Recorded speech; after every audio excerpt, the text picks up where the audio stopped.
बिस्मिल्लाहिर्रहमानिर्रहीम। अच्छा, आज हम इवन दफ और इवन इफ के दरमियान जो फ़र्क है वो हम पढ़ेंगे।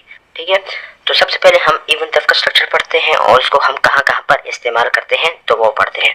अब देखें, इवन दफ को हम तब इस्तेमाल करते हैं जब हमारे पास सिचुएशन रियल हो और उस सिचुएशन का जो रिजल्ट है वो बिल्कुल अपोजिट हो। ऐसा सिचुएशन आप बयान करें जिसका रिजल्ट बिल्कुल अपोजिट हो, तो फिर आपने क्या करना है, इवन दफ का उसके साथ इस्तेमाल करना है। अब देखिए, मैं एग्जांपल के थ्रू आपको समझाता हूँ। Even though I studied all night, अगर से मैं सारी रात पढ़ता रहा फिर भी मैं फेल हो गया। अब देखिए, यहाँ पर ये जो सिचुएशन है ना, ये बिल्कुल रियल सिचुएशन है। मैंने पूरी रात पढ़ा।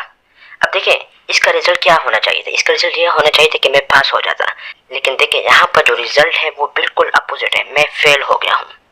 तो जब आप हकीकी बात को बयान करें और उसका नतीजा बिल्कुल हकीकी बात के उलट और हैरानकुन निकले, तो फिर आपने इवन दफ का इस्तेमाल करना है। ठीक है, तो इसका स्ट्रक्चर कुछ इस तरह होगा कि हम सबसे पहले इवन दफ लगाएंगे, फिर वो रियल सिचुएशन को बयान करेंगे और फिर आखिर में उसका रिजल्ट बयान करेंगे। जिस तरह एग्जाम्पल है, even though he was serious injured, अगरचे वो बहुत शदीद जख्मी था फिर भी वो खेला।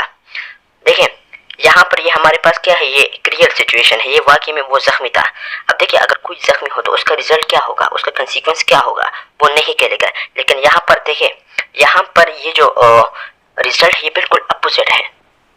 ठीक है, तो इसलिए यहाँ पर हमने इवन दफ का इस्तेमाल किया है। अगले एग्जांपल देखिए, even though I had 2 hours to spare for shopping, अगरचे मेरे पास 2 घंटे थे शॉपिंग करने के लिए। आई couldn't find the suit which I wanted, मैं मालूम नहीं कर सका उस सूट को जो मैं चाहता था। अब देखिए, यहाँ पर ये जो सिचुएशन है ये बिल्कुल रियल सिचुएशन है, मैंने वाकई में 2 घंटे गुजारे शॉपिंग में। अब देखिए, इसका रिजल्ट क्या होना चाहिए था, अगर एक शख्स 2 घंटे शॉपिंग करे तो उसका रिजल्ट क्या होना चाहिए, इसका रिजल्ट यह होना चाहिए कि उसे वो जो चीज़ ढूंढ रहा है उसे वो मिलना चाहिए, क्योंकि उसने काफ़ी टाइम गुजार लिया है। लेकिन यहाँ पर देखिए, जो रिजल्ट है वो बिल्कुल अपोजिट है। आई couldn't फाइंड द सूट, मुझे वो सूट नहीं मिल सका विच आई वांटेड, जो मैं चाहता था। तो जब भी आपने हकीकी रियल सिचुएशन को बयान करना हो और उसका रिजल्ट बिल्कुल अपोजिट हो और हैरान कौन हो, ठीक है, सरप्राइजिंग हो, तो फिर आपने इवन दफ का इस्तेमाल करना है। अब देखिए, इसका उर्दू तर्जुमा हालांकि इसके बावजूद की भी आप लिख सकते हैं। ठीक है, अब आते हैं इवन इफ की तरफ। इवन इफ को हम तब इस्तेमाल करते हैं जब हम किसी पॉसिबल या अनरियल सिचुएशन को इमेजिन करें और ये भी बयान करें कि भाई इस पॉसिबल और अनरियल सिचुएशन का जो रिजल्ट है उस पर कोई मेन क्लास में जो रिजल्ट या जो मेन क्लास में जो एक्शन उस पर कोई इफेक्ट या कोई असर नहीं है, तो फिर हम इवन इफ का इस्तेमाल करते हैं। जिस तरह मैं आपको एग्जांपल के थ्रू समझाता हूँ। इवन इफ इट रेन्स, अगर से बारिश हो जाए, या फर्ज करो कि बारिश हो जाए, वी विल गो, तब भी हम जाएंगे।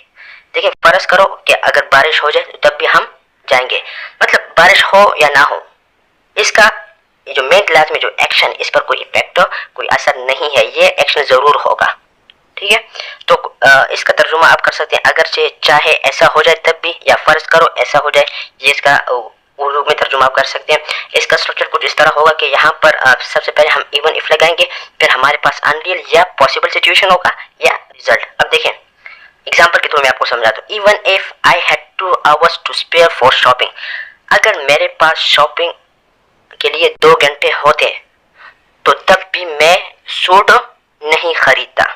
देखिए, रियल यहाँ पर ये जो सिचुएशन है ये अनरियल सिचुएशन है, मेरे पास 2 घंटे नहीं थे, लेकिन मैं सिर्फ इमेजिन कर रहा हूँ कि अगर फर्ज करो कि मेरे पास 2 घंटे होते तो तब भी मैं ये सूट नहीं खरीदता, मतलब जो मेन क्लास में या रिजल्ट में जो एक्शन है उस पर इस जो अनरियल सिचुएशन है इसका कोई इफेक्ट या असर नहीं है। या अगले एग्जांपल आप देखें, even if I study all night, अगर से फर्ज करो कि मैं पूरी रात पढ़ूं तब भी मैं क्या होऊंगा, फेल हो जाऊंगा। मतलब अगर मैं पढ़ूं या ना पढ़ूं, मैं ये जो मेन क्लास में जो एक्शन ये जरूर होगा, आई विल फेल, मैं जरूर फेल हो जाऊंगा। ठीक है, even if I clean it, चाहे मैं इसको साफ करूं या ना करूं, it will not look new, ये नजर नहीं आएगा। मतलब जो यहाँ पर ये जो सिचुएशन, ये पॉसिबल सिचुएशन है, मैं इसको साफ कर सकता हूँ, लेकिन इसका कोई जो मेन क्लास में जो एक्शन है ना इस पर कोई इफेक्ट नहीं होगा। ये मेन क्लास में या जो एक्शन है ना ये जरूर होगा, अगर मैं इसको साफ करूं या ना करूं, ये न्यू नज़र नहीं आएगा। ठीक है, आज के लिए इतना काफ़ी है।